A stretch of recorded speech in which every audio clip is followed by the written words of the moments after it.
Bonjour, bonsoir, chers tous. C'est encore une fois un réel plaisir de vous rencontrer dans le cadre de cette parution qui est consacrée à notre épineuse question qui, comme vous savez, avait commencé par celle de savoir si on peut poursuivre un ancien président de la République ou un ancien Premier ministre pour les actes de ses fonctions, donc c'est-à-dire les actes attachés à sa qualité de président de la République, du Premier ministre, et commis pendant qu'ils étaient en fonction, les poursuivre donc alors qu'ils sont sortis déjà des fonctions, c'est-à-dire qu'ils sont déjà devenus anciens présidents de la République ou anciens premiers ministres. C'est une question qui a fait débat, qui a fait couler beaucoup d'encre et de salive et qui est loin d'être clôturée parce que, comme vous savez, elle a été récemment ravivée dans le cadre de l'affaire Bukangalonzo. Et ici, il nous a été dit que les dispositions de l'article 163 de la Constitution et 164, puisque c'est de ces dispositions qu'il s'agit, lorsqu'il est question de poursuivre les intéressés en qualité de président de la République ou de Premier ministre, il nous a donc été dit que ces dispositions ne s'appliquent pas aux anciens présidents de la République ou Premier ministre honoraires. Pourquoi? Parce que lorsque vous lisez ces dispositions, il est dit que la Cour constitutionnelle, s'agissant de l'article 163 bien sûr, est la juridiction pénale du président, non du chef de l'État et du Premier ministre dans les cas et conditions prévus par la Constitution. Et l'article 164, la Cour constitutionnelle est le juge pénal du président de la République et du Premier ministre pour les infractions politiques de haute trahison, d'outrage au Parlement, d'atteinte à l'honneur ou à la probité, ainsi que pour les délits d'initié et pour les autres infractions de droit commun commises à l'exercice ou à l'occasion de l'exercice de leurs fonctions. Elle est également compétente pour juger les co-auteurs. C'est ce qui est dit dans cette disposition, dans ces deux dispositions. Et pour ceux qui pensent qu'il est impossible de poursuivre les intéressés pendant qu'ils ne sont plus en fonction, ils se disent, mais ces dispositions des articles 164 et 163 de la Constitution ne visent que le Premier ministre et le Président de la République.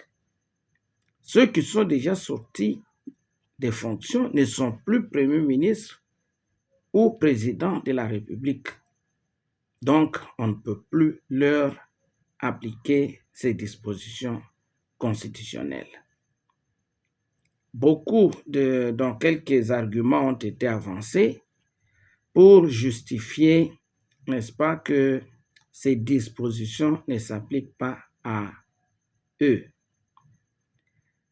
Je ne veux pas revenir sur les arguments qui ont été avancés, mais je voudrais quand même vous donner mon point de vue, et cela du point de vue de la légalité.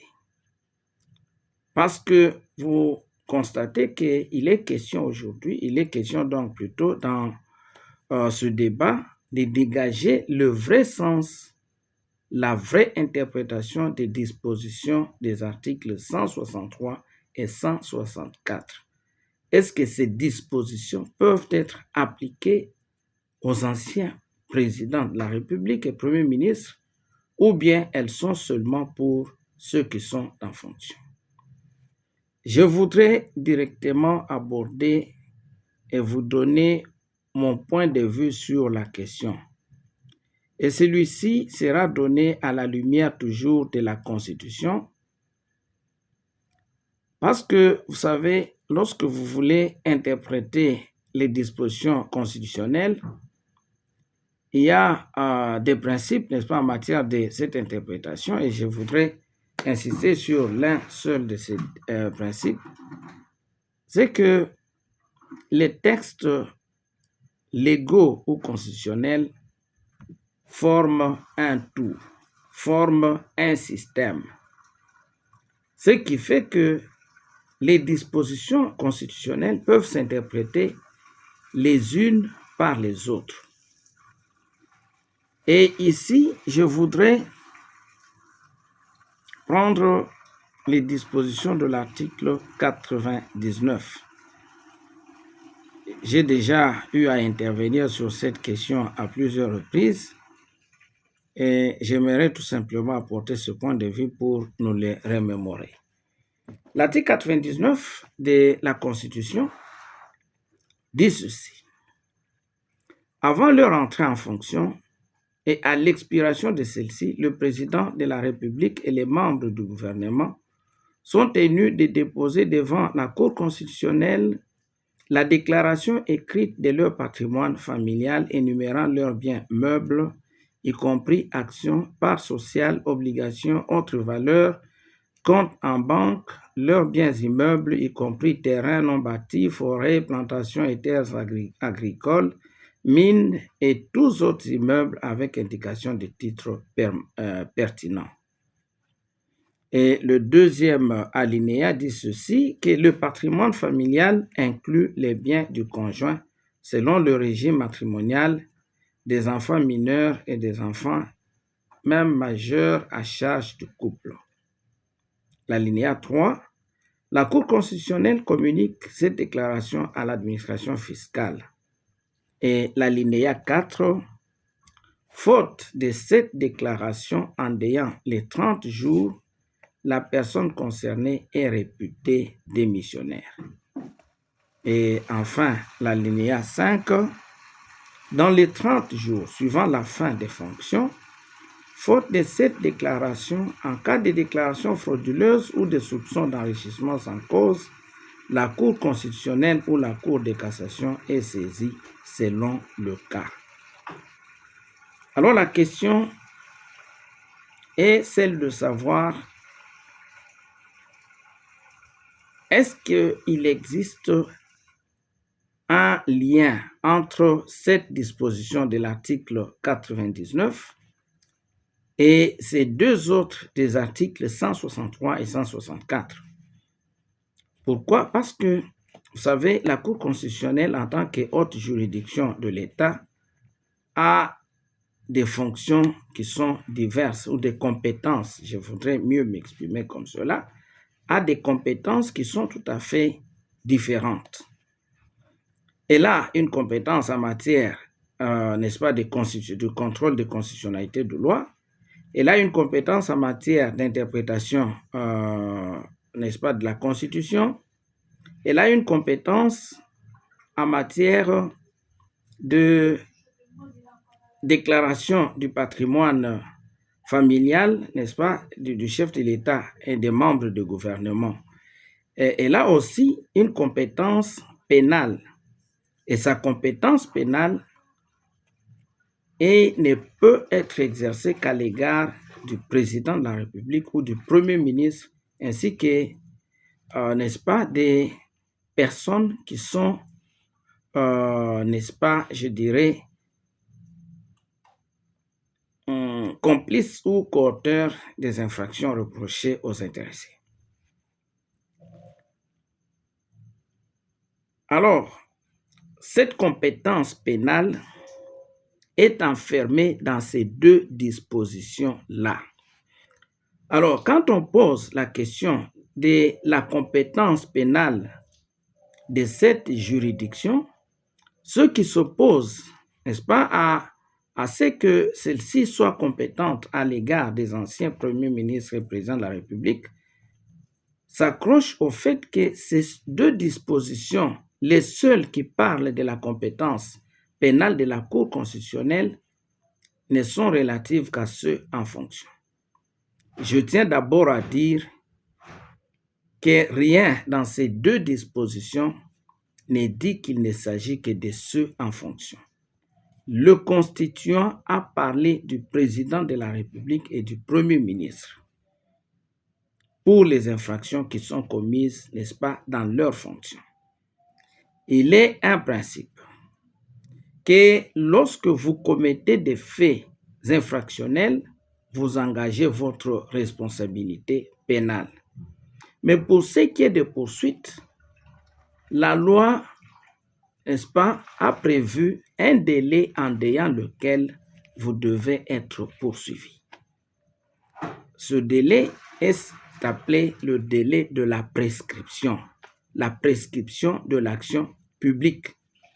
Et ce délai de prescription de l'action publique tient compte des, n'est-ce pas, la durée de la peine de servitude pénale que vous encourez dans chaque cas.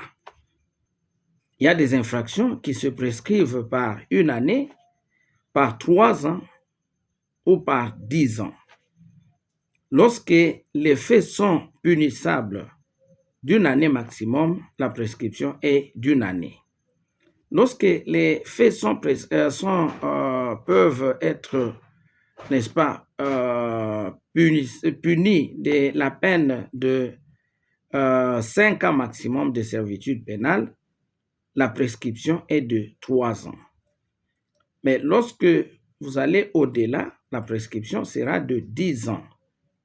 Donc, c'est-à-dire que lorsque vous commettez les faits aujourd'hui, on peut ne pas vous poursuivre aujourd'hui même, mais on ne peut pas aller au-delà, n'est-ce pas, du délai qui est prévu pour la prescription. Autrement, n'est-ce pas, les faits seront prescrits et on ne saura plus jamais vous poursuivre. De même aussi, le président de la République ou le Premier ministre, lorsqu'ils commettent des faits infractionnels, dans les cadres, n'est-ce pas, des articles 163 et 164, les poursuites peuvent être exercées en respectant ce délai-là de prescription. Mais lorsqu'il arrive, c'est ça le cas que nous avons maintenant, il arrive que, avant que les faits ne soient prescrits, que l'action publique, n'est-ce pas, née de ces faits pénaux ne soit encore prescrite, l'intéressé sorte de fonction, devienne un ancien président de la République ou Premier ministre. Alors, on nous dit que non, en application des dispositions de l'article 163 et 164, on ne peut plus les poursuivre parce que ces dispositions ne parlent que des anciens, des présidents de la République et Premier ministre en fonction. J'ai dit d'abord que nulle part on lit dans ces dispositions-là qu'il ne s'agit que de ceux en fonction. Des deux, il n'y a pas que ces deux dispositions qui parlent, n'est-ce pas, de la responsabilité pénale du président de la République ou du Premier ministre. Mais il y a aussi l'article 99. Le problème que nous avons donc, c'est d'établir un lien, voir s'il n'y a pas un lien entre l'article 99 et l'article 163 et 164, et donc les articles 163 et 164, pour voir si l'article 99 ne peut pas servir d'interprétation de ces deux dispositions. Parce que vous vous rendez compte que l'alinéa 5 de cette disposition parle d'une époque, situe les faits à une époque déterminée, situe aussi les poursuites à une époque déterminée. Et c'est 30 jours suivant la fin des fonctions. Donc, les intéressés sont devenus déjà ex-premier ministre ou premier ministre honoraire et ancien président de la République. Alors, de quoi peuvent-ils être poursuivis ici? L'action, quel est l'objet de l'action dont seront saisis la Cour constitutionnelle ou la Cour de cassation? Parce que vous vous rendez compte, n'est-ce pas, que la disposition de l'article 99 ne parle pas que du président de la République et du Premier ministre, mais elle parle aussi des ministres. Les juges compétents pour juger pénalement un Premier ministre et un président de la République, c'est la Cour constitutionnelle, mais la Cour de cassation l'est à l'égard des autres membres du gouvernement autres que le Premier ministre. Alors on dit ici, c'est pourquoi la disposition dit que la Cour constitutionnelle ou la Cour de cassation sont saisies selon le cas. Mais de quoi peuvent-elles être saisies? Les poursuites sont-elles pénales ou bien elles ne sont pas pénales? Et si elles sont pénales, est-ce qu'il ne peut pas y avoir un lien avec les deux dispositions dont interprétation pose problème ici? Voilà un peu le problème que nous avons. Pour y arriver, j'aimerais aller à la loi organique de la Cour constitutionnelle. Loi organique de la Cour constitutionnelle. Là, j'aimerais prendre, lorsqu'on parle de la compétence pénale, la Cour est aussi compétente pour, n'est-ce pas, en matière de contentieux électoral, mais aussi du serment du président de la République. J'aimerais d'abord prendre un peu ce qui concerne la compétence pénale de la Cour. Voilà. Pour ce qui est de la compétence pénale, vous allez voir que ceux qui ne sont pas avertis peuvent s'arrêter à ces seules dispositions. Celle-ci se situe au chapitre 4, n'est-ce pas, de cette loi. Les dispositions des articles 72, 73, 74, 75, donc jusqu'à 80, jusqu'à l'article 80. Voilà le chapitre 4.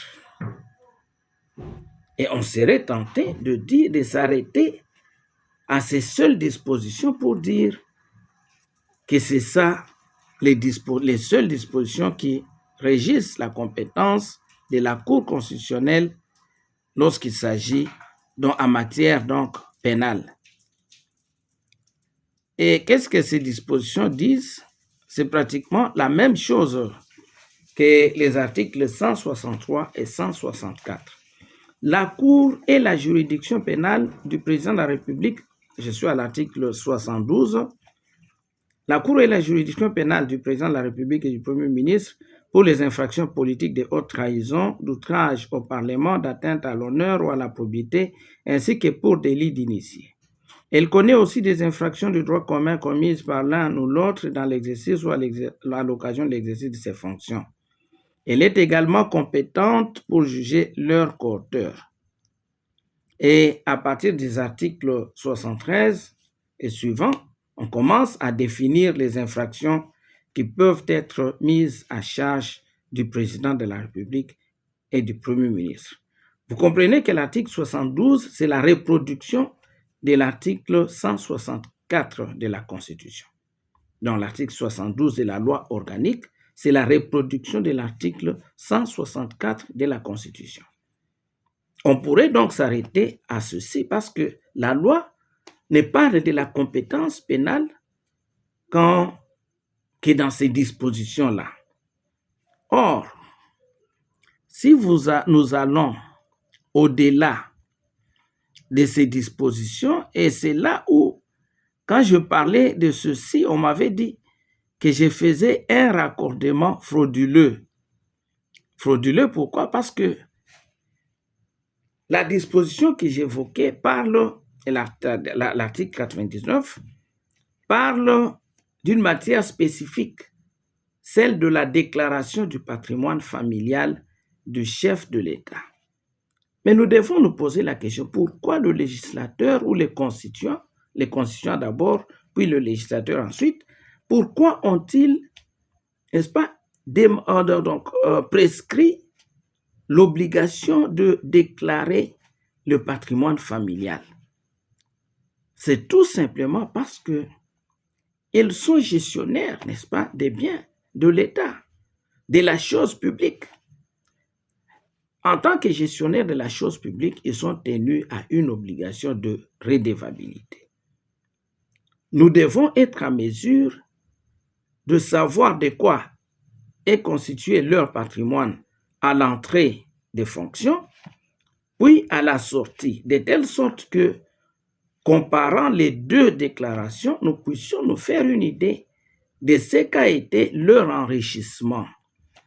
Or, lorsque vous lisez les dispositions s'agissant, n'est-ce pas, des infractions dont ils sont passibles pendant l'exercice de leurs fonctions, vous avez l'enrichissement illicite.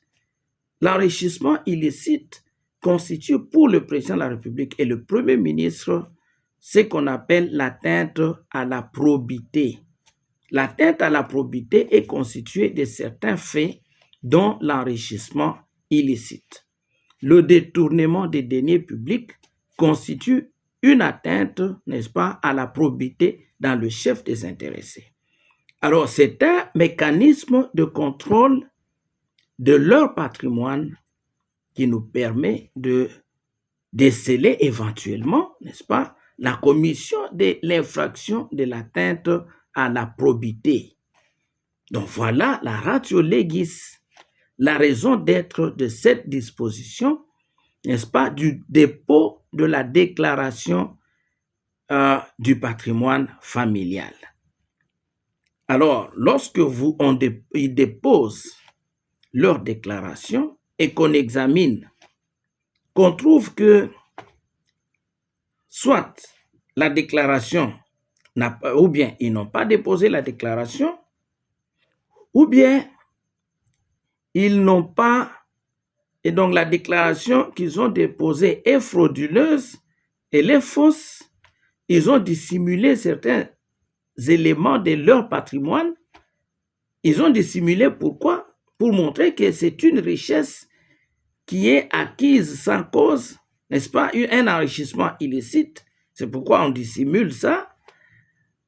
Ou bien alors, il y a des soupçons d'enrichissement illicite, c'est-à-dire qu'ils ont acquis d'une manière malhonnête les biens faisant partie de leur patrimoine. À ce moment-là, l'article 99 dit que la Cour constitutionnelle sera saisie pour ce qui est plutôt du président de la République et du Premier ministre. Mais pour en avoir une idée assez claire, voyons un peu aussi la disposition de la loi organique qui traite aussi de la matière. C'est l'article 83 de cette loi. La Cour connaît de la déclaration du patrimoine familial du président de la République et des membres du gouvernement. La Cour, elle leur en donne acte. Cette déclaration est communiquée dans les 15 jours de son dépôt à l'administration fiscale. L'Assemblée nationale et le Sénat en reçoivent copie. En cas d'absence de déclaration, si nous sommes au début, frauduleuses ou des déclarations frauduleuses ou des soupçons d'enrichissement illicite, les articles 99, alinéas 4 et 5, je vais m'arrêter là. Je prends d'abord l'alinéa suivant de cette disposition. Lorsqu'il est fait application de l'alinéa 4 de l'article 99 de la Constitution, là nous sommes au début du mandat, à l'entrée des fonctions, si vous n'avez pas fait votre déclaration dans les 30 jours de l'entrée en fonction, vous êtes réputé démissionnaire. Alors ici, la disposition de l'article 83 confirme, lorsqu'il est fait application de l'alinéa 4 de l'article 99 de la Constitution, la Cour est saisie par 1/10 au moins des députés ou des sénateurs pour constater la démission d'office du président de la République ou du membre du gouvernement concerné. Donc, vous voyez qu'ici, il ne s'agit pas que du président de la République et du Premier ministre. Ça, c'est pour tous les membres du gouvernement. Parce que la déclaration s'est faite devant la Cour constitutionnelle. les autres membres du gouvernement ne déposent pas leur déclaration devant la Cour de cassation. La Cour de cassation n'est saisie que lorsque ils sortent des fonctions, qu'ils n'ont pas déposé leur déclaration, qu'ils ont fait une déclaration frauduleuse ou qu'il y a des soupçons d'enrichissement illicite. Et quand il y a soupçon d'enrichissement illicite, ça signifie qu'ils se sont enrichis pendant qu'ils étaient en fonction. Ils ont profité de leur fonction pour, n'est-ce pas, accumuler une richesse mal acquise. Et je vais donc continuer ma lecture. Lorsqu'il est fait, je suis au dernier alinéa de l'article 83 ici, qui traite, comme je l'ai dit, de la déclaration du patrimoine familial. Lorsqu'il est fait application de l'alinéa 5 de l'article 99 de la Constitution, et l'alinéa 5, je vous l'ai lu, c'est que dans les 30 jours suivant la fin du mandat ou la cessation de la fonction, si vous n'avez pas fait la déclaration, vous avez fait une fausse déclaration, ou bien il y a des soupçons d'enrichissement illicite, la Cour constitutionnelle ou la Cour de cassation est saisie selon le cas. Selon le cas, de quoi en est-il question? Ici, lorsqu'il est fait application de l'article 5, de l'alinéa 5 de l'article 99 de la Constitution, la Cour est saisie aux fins de poursuites pénales. Voilà. La loi parle de poursuites pénales. À la requête du procureur général, agissant d'office ou sur plainte de toute personne intéressée, dans les 30 jours suivant la fin des fonctions du président de la République ou du Premier ministre. Donc, quand l'article 99 disait selon les cas, c'était pour dire que la compétence, c'était pour respecter la compétence de la Cour constitutionnelle en matière pénale à l'égard seulement du président de la République ou du Premier ministre. Maintenant, disséquons un peu cette disposition. Lorsqu'il est fait application de l'alinéa 5 de l'article 99 de la Constitution, la Cour est saisie aux fins de poursuites pénales. Or, quand il y a poursuite pénale, cela signifie qu'il y a infraction pénale. Les poursuites pénales vont déboucher sur l'application des sanctions pénales. C'est une juridiction pénale qui sera saisie. Nous sommes ici dans le cadre d'une compétence pénale qui ne figure pas aux dispositions des articles 72 et suivantes plutôt, les articles 72 et suivants, qu'on a lus au-dessus là, n'est-ce pas, qui sont applicables dans du chapitre 4 relatif à la compétence pénale de la Cour constitutionnelle, mais ici, c'est une disposition également pénale qui vient à l'appui, n'est-ce pas, de la matière de déclaration du patrimoine familial. Donc, nous sommes en matière pénale. Mais continuons. Le procureur général agira quand? D'abord, l'alinéa 5 de l'article 99 dit que c'est dans les 30 jours suivant la fin des fonctions. Donc, ça veut dire que lorsque vous sortez des fonctions, vous avez 30 jours pour faire votre déclaration du patrimoine. Mais si vous ne déclarez pas, vous ne faites pas cette déclaration du patrimoine dans les 30 jours, vous commettez donc l'infraction. Le 31e jour, vous tombez dans le défaut de la déclaration. Ou bien vous avez fait la déclaration dans le délai, mais c'est une fausse déclaration, vous tombez dans l'hypothèse de poursuite pénale. Ou bien, il y a des soupçons, vous n'êtes plus dans les fonctions, mais il y a des soupçons que vous avez acquis une richesse de la mauvaise manière, vous vous êtes enrichi illégalement pendant que vous étiez en fonction. Les faits, vous les avez commis pendant que vous étiez en fonction, mais vous sortez des fonctions. Non, on soupçonne que vous êtes enrichi illicitement. En ce moment-là, on vous poursuit pénalement pour des faits que vous avez commis pendant que vous étiez en fonction. Donc, vous êtes ancien président de la République, vous êtes ancien premier ministre, les faits ont été commis pendant que vous étiez en fonction. Pour ce qui est de l'enrichissement illicite ici, les faits ont été commis pendant que vous étiez en fonction, mais on vient vous poursuivre au moment où vous sortez des fonctions.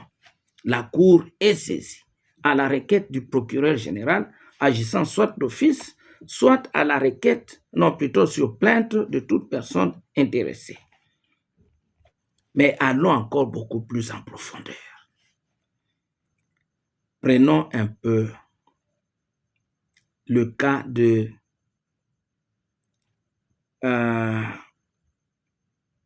défaut des déclarations ou des déclarations frauduleuses. Vos fonctions s'arrêtent le 1er. Vous êtes ancien président de la République, vous êtes ancien premier ministre. Vous venez le 10 faire la déclaration. Vous faites cette déclaration en tant qu'ancien président de la République ou ancien premier ministre. On constate que la déclaration est fausse, ou bien on constate que vous n'avez pas du tout fait de déclaration. Ces faits-là sont commis non pas pendant que vous êtes en fonction, mais ces faits sont commis pendant que vous êtes un ancien premier ministre. Mais voici comment la loi s'exprime. Voilà où ça commence à devenir assez beau. Lorsqu'il est fait application de l'alinéa 5 de l'article 99 de la Constitution, la Cour est saisie aux fins des poursuites pénales à la requête du procureur général agissant d'office ou sur plainte de toute personne intéressée dans les 30 jours suivant la fin des fonctions du président de la République ou du Premier ministre. On vous appelle encore président de la République ou Premier ministre, alors que les faits, vous les avez commis pendant que vous n'êtes plus président de la République ou Premier ministre. Mais pourquoi la loi continue-t-elle à vous appeler président de la République? On vous poursuit comme président de la République ou Premier ministre alors que vous ne l'êtes plus. Vous n'avez pas commis ces faits-là, n'est-ce pas, en qualité de président de la République, ou bien pendant l'exercice de vos fonctions. Vous avez commis ces faits pendant que vous n'êtes plus en fonction. Pourquoi ça? Eh bien, c'est tout simplement parce que ce sont des actes qui sont, n'est-ce pas, relatifs à la qualité de président de la République ou de Premier ministre. Même si vous êtes sorti des fonctions, mais vous continuez à poser des actes en qualité de président de la République ou Premier ministre. Vous faites cette déclaration-là comme président de la République ou Premier ministre. Ce sont des actes qui sont liés à cette qualité-là. Et c'est en cette qualité qu'on va poursuivre comme président de la République ou Premier ministre. Allons encore beaucoup plus en profondeur. Je crois que j'avais cité et j'avais sauté une disposition. J'y reviens, j'y retourne. Je suis à ce même article 83 de la loi organique. Je suis au 1, 2, 3, 4, alinéa 4 de cette loi. Quel est le droit applicable?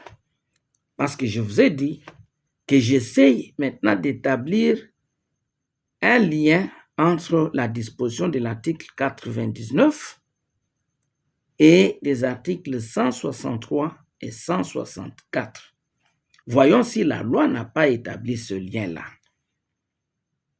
En cas d'absence de déclaration, des déclarations frauduleuses ou des soupçons d'enrichissement illicite, les articles, ce n'est plus un seul article.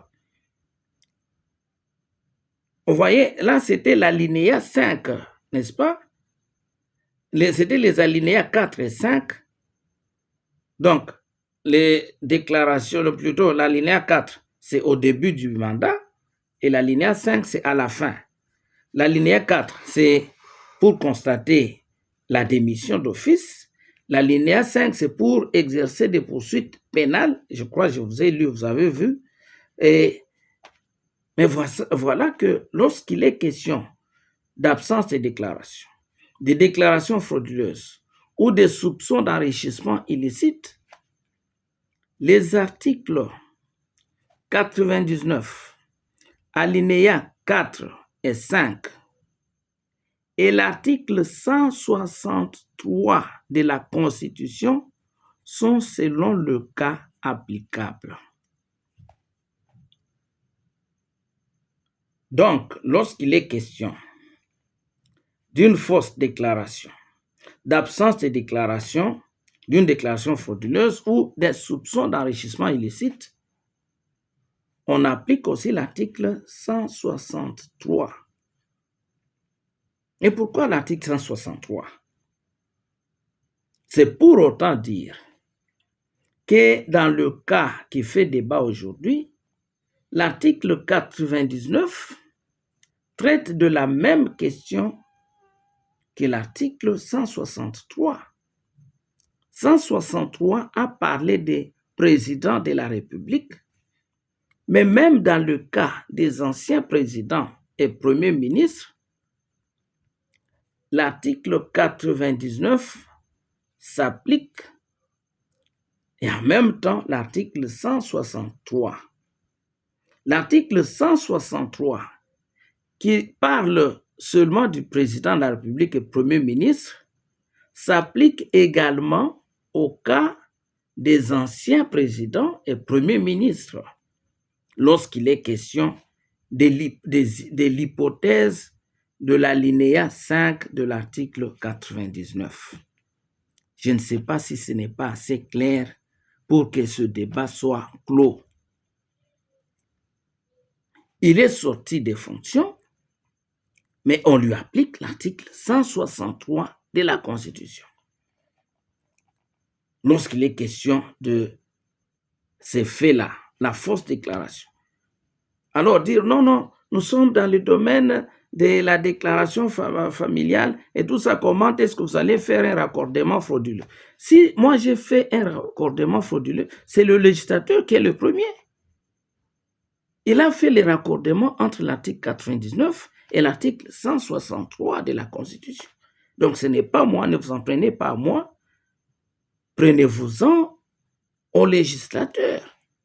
Le législateur, donc en d'autres termes, a interprété les termes, n'est-ce pas, des articles 163 et 164 pour dire que ces dispositions ne se limitent pas qu'au cas des premiers ministres et présidents de la République en fonction, mais elles concernent aussi ces dispositions ceux qui sont déjà sortis des fonctions. Donc, c'est tout à fait clair. Mais je vais encore beaucoup plus en profondeur. Je crois que je l'ai déjà dit, mais je vais encore insister sur ça.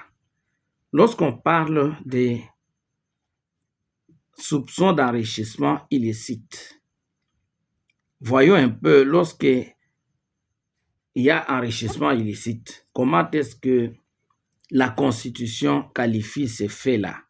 Je vais aller à l'article 165 de la Constitution pour voir quelle est la qualification pénale de l'enrichissement illicite dans le chef du président de la République ou du Premier ministre.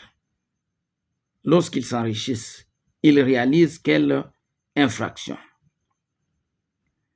Je vais lire assez rapidement, on n'a plus beaucoup de temps.